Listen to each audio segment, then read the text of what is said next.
Bonjour et bienvenue une nouvelle fois sur le culte du dé, avec toujours Monsieur Bertrand. Bonjour, bonjour. Bonjour Monsieur Bertrand. Tout juste sorti de prison, il faut le dire. Ouais, c'est vrai, on dira ça après, on expliquera plus tard. Et puis Monsieur Julien qui nous rejoint pour la deuxième fois. Bonjour, merci. Puisque c'est nous qui te remercions. Hein. Aujourd'hui, on va encore une fois parler de ce fait divers, ce hold-up qui s'est produit chez Kingdom Death.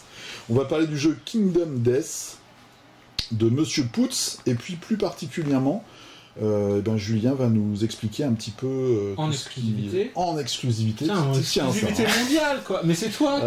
tout ce qui est attenant à la VF. Exactement. Hein, tu vas nous raconter un petit peu cette aventure. Et puis pendant ce temps-là, moi je vais vous montrer, comme d'habitude, un petit peu du matériel. Que tu n'as pas payé. Que je n'ai pas payé, mais que je ne possède pas non plus. C'est vrai. Voilà, avec des petites cartes, des petites figurines, pour que vous puissiez saliver avant réception très prochainement du pledge du Kickstarter. Donc Julien, oui. Est-ce que tu peux, s'il te plaît, nous raconter un peu l'histoire de cette version française, de tout ce travail qui a été fait Avec plaisir. C'est parti surtout de Dams, de Damien, qui a initié ça sur Trick Track. Et qu'on peut retrouver peut-être sur le groupe Facebook. Pour l'instant, la VF, on peut pas la trouver, mais on peut trouver Damien. Mais vous on peut le trouver. On peut trouver sur le rappeler juste le Gambler's Nest, Kingdom Death. Je vais mettre un lien dans la description. Pas de problème. Et donc, c'est parti de Damien qui a initié ça sur Trick Track, parce que c'est vrai que beaucoup de gens avaient envie de pledger, mais l'anglais peut parfois être bloquant. Ouais, ça nous rebute beaucoup, nous les Français, hein, quand c'est en anglais. Il y a quand même un gros rulebook. Ouais. Puis combien de cartes?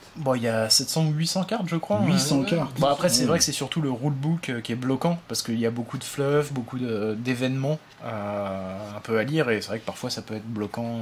Et puis d'un premier, quand tu regardes comme ça de l'extérieur, tu peux penser que les règles sont très complexes. Alors, c'est vrai que les règles, tu peux dire, c'est super compliqué.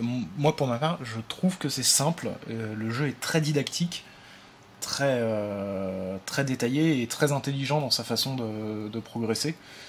Tout est finalement détaillé au fur et à mesure, avec des plateaux, avec les cartes pendant les affrontements, par exemple. Pendant les différentes phases, etc. Exactement, on est quand même globalement accompagné pour apprécier l'expérience de jeu. Mais après, ça, encore une fois, c'est mon avis. Peut-être que certains ne seront pas forcément d'accord. Je te coupe 2 petites secondes. Dans la première vidéo, on parlait de cette figurine. Alors, je vais la remontrer vite fait. Puisque toi, tu l'as montée.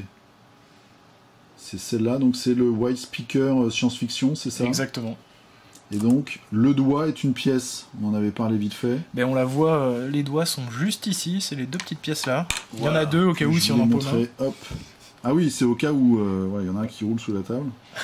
Voilà, il va falloir coller ça, messieurs, dames. Hein, bon courage.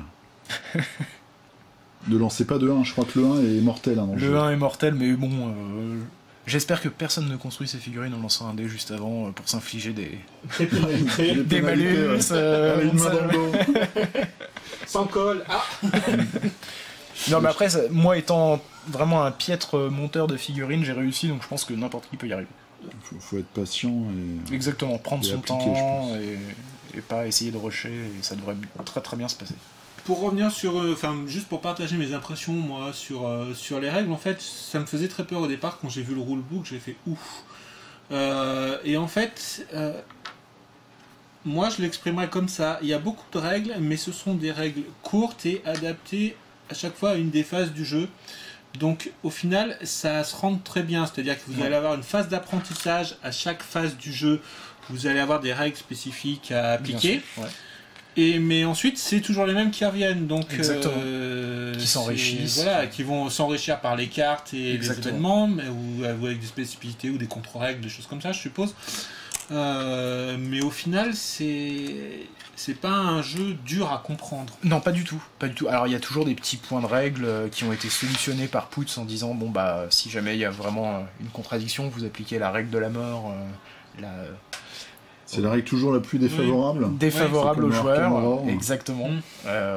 Mais globalement, c'est quand même assez bien fait. La communauté internationale sur BGG, par exemple, répond à pas mal de questions, et même Putz y répond directement. Et puis comme tu disais, ce qui est très bien fait, c'est que par exemple la carte de l'arc au début du jeu, quand la première fois on l'a, on découvre une capacité qui s'appelle cumbersome en anglais, qui est encombrant, qui en gros dit quant à cette capacité là, pour pouvoir tirer il faut pas se déplacer par exemple. Et une fois que ça on s'est acquis avec cette première carte, quand ça revient sur une autre c'est plus expliqué, mais on la connaît, et puis il y a un lexique globalement qui est très bien fait, qui réexplique tout, donc vraiment à aucun moment je trouve qu'on est perdu, on est vraiment accompagné au fur et à mesure du jeu pour comprendre ses règles, et c'est vraiment très très bien fait. Ok, et donc pour revenir sur le bouquin, donc c'est vous êtes parti d'une volonté de vouloir traduire le jeu en français. Comment ça s'est passé pour le coup, ça a été quoi votre aventure? Ça a commencé quand déjà? Ça a dû commencer tout de suite après le début du Kickstarter. L'idée a été évoquée, le 1.5, par Damien sur Trick Track, si je dis pas de bêtises. Et on s'est lancé très rapidement dans la VF, parce que finalement il y avait l'euphorie du Kickstarter. On s'est dit c'est maintenant, autant tenter et faire profiter aux gens d'une VF, ne sachant pas si Poots l'approuverait ou si on aurait une chance pouvoir aboutir, parce que c'est quand même 250 pages ou 230 pages, je sais plus exactement. Ouais, c'est un gros boulot. C'est un gros rulebook, même s'il y a la moitié c'est des artworks, heureusement. Ça a facilité un peu le travail. Mais on s'est lancé, plusieurs personnes, on était une dizaine de personnes au final globalement, et on a traduit, cleané à partir de PDF existants de la version anglaise pour essayer de proposer quelque chose le plus propre possible. Oui, on l'a vu, c'est un sacré boulot. Parce que on va jeter un petit coup d'œil, donc tu l'as sur ton téléphone en exclusivité, là on peut le dire. Exactement. C'est ça. T'es content, t'as pu la placer. Alors, du coup, vous avez eu l'assentiment de... Pendant la GameCon, via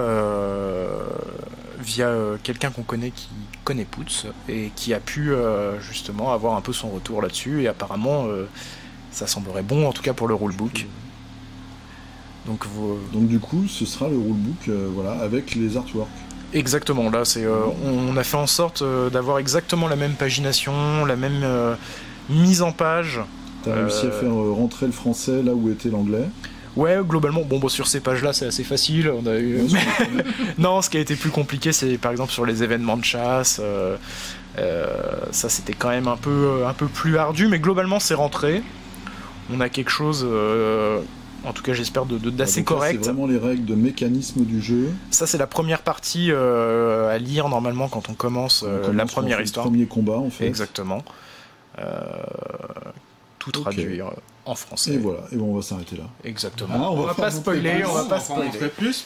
Mais super, enfin nous on a regardé, c'est vraiment magnifique. Enfin vous avez respecté à 100% on a essayé, le matériel d'origine. Là on est en phase de relecture pour toutes les éventuelles erreurs, fautes d'orthographe, de grammaire, qui peut toujours y avoir, qui sont un peu inhérentes au travail de traduction. Encore une fois, c'est une version fan-made, donc c'est possible que certains termes fassent pas l'unanimité, mais bon, après, chacun s'approprie le rulebook. Non, mais il faut bien en choisir un. Exactement. Que les choses avancent aussi. Exactement. Donc, on espère très vite finir et pouvoir, une fois réception de la 1.5, faire les modifications nécessaires. C'est ma préférée. Ah bah, elle est rousse. Elle est rousse et elle a plein d'épées. Et c'est le côté roux ou les épées qui te plaisent le plus? C'est un white speaker, elle a des grosses épées, elle est rousse. C'est un white speaker, cette fille. C'est ça? Ouais. C'est marqué white speaker, je savais pas. Tiens, c'est étonnant, je pensais que les white speakers, ils avaient tous un bandeau sur les yeux, mais non, en fait, je dis n'importe quoi, c'est pas le cas. Et oui, pour le coup, donc vous êtes en phase de relecture, c'est une bonne chose, mais vous visez quoi aujourd'hui, et c'est quoi vos plans Alors, ce qu'on aimerait bien éventuellement, si c'est possible, avoir, comme ça a été fait pour Gloomhaven sur Trick Track, c'est essayer de faire imprimer quelque chose pour les gens qui le souhaitent. Voilà, surtout ça. Ça serait que finalement, ça serait bien d'avoir un beau rulebook en français qui serait complémentaire du rulebook en version originale. Et puis ça faciliterait la vie de plein de gens. Ouais, exactement. Donc à voir comment ça va s'organiser. Là pour l'instant on se fixe de le finir définitivement, de corriger une fois qu'il y aura la 1.5 de sortie. Parce que c'est vrai qu'il va y avoir de nouveaux événements histoire, rapport au Gold Smoke Knight, et puis certaines modifications apportées par la 1.5. Donc la première chose, c'est qu'il n'y aura pas de release du livre tant que la 1.5 ne sera pas dispo et que vous n'aurez pas corrigé pour vous mettre au niveau de la 1.5. Exactement, le but c'est vraiment que les gens qui ont backé la 1.5 aient leur rulebook 1.5. D'accord, ok. Désolé pour ceux qui n'ont pas backé, mais malheureusement on peut pas penser à tout le monde. D'accord, vous vous êtes fixé un planning ou vous faites ça au fil de l'eau aujourd'hui? C'est vraiment au fil de l'eau. Ouais.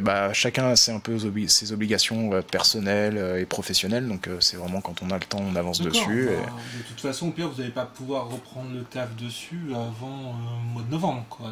Déjà. Exactement. Donc, ensuite, il faut voir la masse de traduction, vos disponibilités. Donc, c'est ça. La meilleure date, c'est grosso modo 2010, quelque part dans 2018, s'il y a une je pense qu'en étant objectif, ça serait un peu mentir de dire 2017 c'est sûr, mais 2018 c'est sûr, courant 2018, espérons premier trimestre 2018, ça serait cool qu'on ait fini complètement et qu'on soit tranquille et que les gens puissent en profiter. Ok.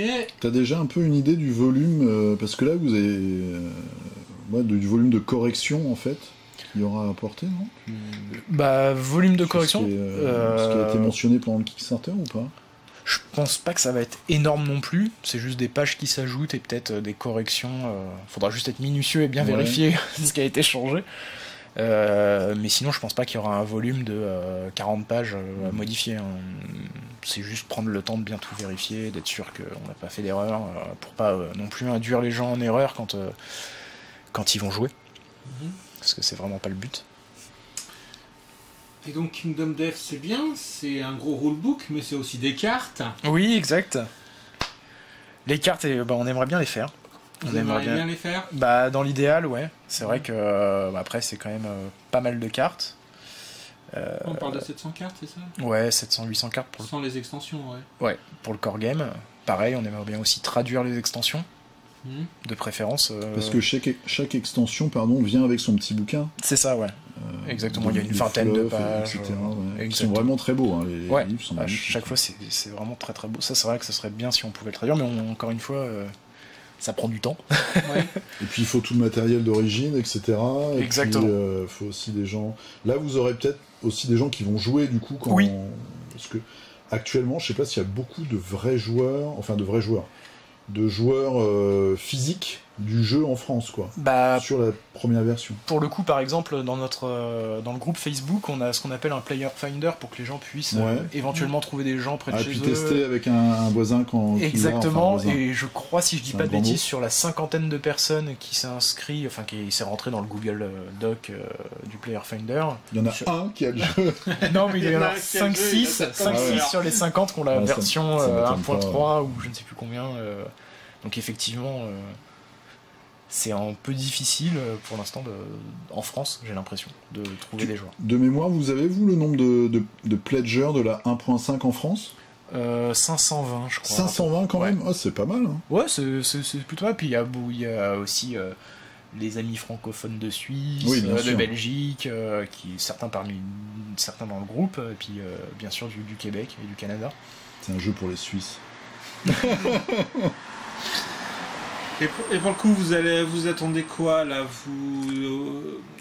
Avec la nouvelle version qui sort, vous allez avoir besoin d'un peu de monde au niveau de la traduction, au niveau de la correction, vous allez avoir besoin d'aide ou vous êtes suffisamment stuffé pour... Non, a priori ça devrait aller.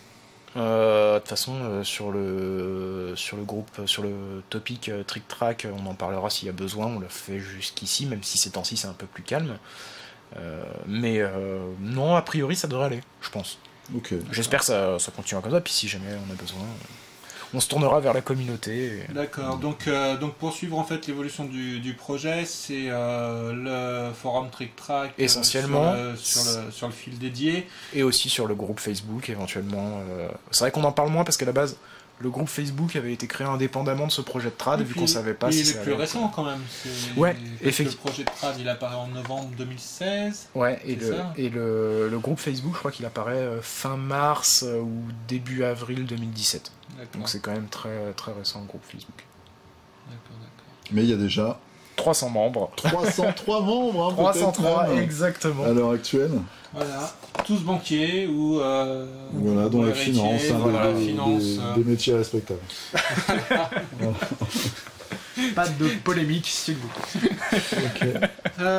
Juste un mot sur ce qu'on a présenté dans les vidéos Kingdom Death qu'on a réalisé aujourd'hui. C'est en vente sur eBay à 3 fois le prix. Vous cherchez Mister Bertrand. À 3 fois le prix. Quel enfoiré. Tu parles, j'en ai mis une à la vente sur le groupe FR à un prix tout à fait raisonnable et tout le monde s'en fout. Donc... Pour l'instant, mais peut-être que tout le monde l'a pas vu aussi. Il faut que les gens réagissent aussi. Il fait la pub de ses ventes quand même. Ouais, bah, mais il est malin, tu vois. Mais il est en train d'expliquer que mon métier c'est de vendre des figurines sur Facebook. Non, Pas monsieur, du tout. j'ai un métier respectable et qui rapporte des sous. Voilà. C'est bon. Je mettrai un lien dans la description. Tu vois, j'ai relevé ton défi, Fred. Donc, juste un mot sur les figurines qu'on a présentées sur les 2 vidéos qu'on vient de faire aujourd'hui. C'est les figurines qui sont apparues sur le store depuis le mois de juin 2017 et jusqu'à août. Donc il y a les exclusivités Gen Con. Celle-là, il y a encore. Sur le shop anglais, celle-là. Ouais. Sur le shop anglais. Autrement, ne l'achetez pas parce que moi je vais peut-être la prendre. Je crois qu'il en reste pas mal. Tu l'as en double? Oui, je t'ai dit que je l'avais en double pour toi. C'est un ange. Mais quel relou. Oh putain, j'arrête. Et ça se dit mon ami, bah bravo. Bah non, mais il y a tellement de bois. Ah bah si, on remarque qu'elle est juste là, tiens. C'est Et donc voilà, donc il y a quelques exclusivités comme celle de la Police Girl là qui est la Police Girl qui est juste là, la que j'ai pin-up montré Twilight Night, Detective Twilight Night. Voilà, celle-là. Donc ça c'était pour la Gen Con. Voilà. Avec un très gros pistolet, une très grosse épée. Ouais. Voilà, et Fred, toi qui aimes les grosses épées. Ouais, mais celle-là. Elle est pas assez grosse. Ah, je sais pas, je préfère celle que je t'avais montrée la dernière fois, là, que je trouve magnifique, qui est dans la Pin-Up of Death. Ah, dont je me souviens plus du nom, mais je vois bien. Oui. Ouais, celle d'Alison. C'est celle que j'aime le moins. moins. Non, qui a vraiment une grosse épée avec une espèce de bec au bout. Celle-là, je la trouve vraiment géniale. C'est une de mes figurines préférées de la gamme. Celle de Pin-Up of Death, tu dis? Ouais. Et donc, il y a des modèles science-fiction. Ouais, il y a pas mal de pin-up qui sont vraiment magnifiques. Il y a eu de la Reddit, donc il y a du Mountain Man qu'on vous a montré. Ouais. Du White Speaker Nico que ça, par exemple, c'est devenu une extension en fait. Oui, exactement. C'était juste une figurine orpheline, on va dire, entre guillemets. Bon, il devait déjà avoir le plan de l'extension, mais. Surtout, ça lui faisait tellement envie ce personnage qu'il avait dans sa tête qu'il a voulu la figurine. Globalement, beaucoup de figurines comme le Black Knight, Nightmare Ram ont été vendus, même le Frog Dog ont été vendus en résine. Et sont en fait devenus ensuite des extensions. Ah, le Frog Dog, il est terrible. Ouais. J'ai failli le prendre, mais bon, c'est. Un petit mot peut-être sur la Vixen, justement. Alors, la Vixen, c'est laquelle? Sur la Foxy Lady. Ah, celle-ci. Tu nous en parlais tout à l'heure. Ouais. Les Ringtail Fox, la fameuse extension demandée pendant le Kickstarter qui a jamais vu le jour pour l'instant, mais qui viendra certainement un jour. Donc, pour les néophytes comme moi, en fait, ça, c'est un peuple. Apparemment, un peuple qui vivrait qui sous serait terre. Pas forcément des humains, parce qu'on voit qu'elle a des griffes, elle a peut-être même des oreilles. On ne sait pas en tout cas. On ne sait pas. Bon, en tout cas, c'est encore une rousse. Renard, rousse. Bon, voilà. Mais ouais, une extension qui devrait peut-être un jour voir le. Une nouvelle extension. Enfin, il a déjà pas mal de boulot, je trouve. Oui. Bah là, il a beaucoup à faire là, pour les quelques années à venir. Mais bon. Je pense que son univers, il l'a pas complètement développé et il va continuer. Oui, ça lui donnera des idées. Travailler donne toujours des idées. Exactement. Bon, le truc sympa, c'est qu'on a la dernière campagne, ça a été une réédition de KD, mais on a quand même aussi tout un tas de nouvelles extensions, donc qui vont nous rajouter des nouvelles cartes et donc de nouveaux événements et du nouveau fluff. En fait. Nouveau fluff. Donner énormément des précisions, voilà. Ouais. C'est ça. Pour l'instant, ça va être la grosse découverte. Moi, j'ai pas fait les extensions pour l'instant de la première version du jeu, mais rien que ça, il y avait apparemment beaucoup de fluff en plus. Alors là, avec ces 16 extensions, je crois, supplémentaires, plus... c'est 16 Je crois que c'est 16, ouais. Waouh. Peut-être, hein, il y en avait 12 dans la première... Oui, non, mais t'as raison, il y en a... les extensions sont au nombre de 12 à la base, et effectivement, le chiffre des extensions supplémentaires était au-delà de 12, donc t'as peut-être bien raison. Ça doit être 16 ou par là, plus le Pathfinder of Death avec Paizo... plus, toutes ces choses-là. Ouais, mais c'est du crossover, Pathfinder. Ouais, bah comme Il y aura des règles propres pour jouer avec Pathfinder, on sait pas en fait. C'était pour moi. Pour l'instant, on ne sait pas. Pour moi aujourd'hui, c'est juste des figurines hommages. Il y aura vraiment une campagne. Apparemment, il y aura une vraie campagne dédiée avec un système de classe. D'accord, ce sera plus. D'accord, c'est pas que de la figurine pin-up ou genre si vous voulez non, avec du une tout. figurine Kingdom Dev dans votre Pathfinder, vous pouvez. Ouais, non, c'est vraiment une extension à proprement. Oui, essentiellement. Okay. Avec un système de classe, mais comme les Super Survivor et le Super affrontement. Les Super Survivor, oui, merci Akira Toriyama. Exactement. Les Super Saiyan God.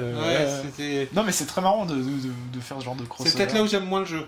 Sur le truc où on part, tu vois, autant sur les influences, il y a des choses que j'aime beaucoup, Dark Fantasy ou même des délires des fois. Mais alors moi je trouve pas Berserk franchement, enfin mais peut-être parce que je suis pas un gros fan de Berserk. Parce que je trouve que ça tourne vite en rond. Berserk c'est toujours la même chose.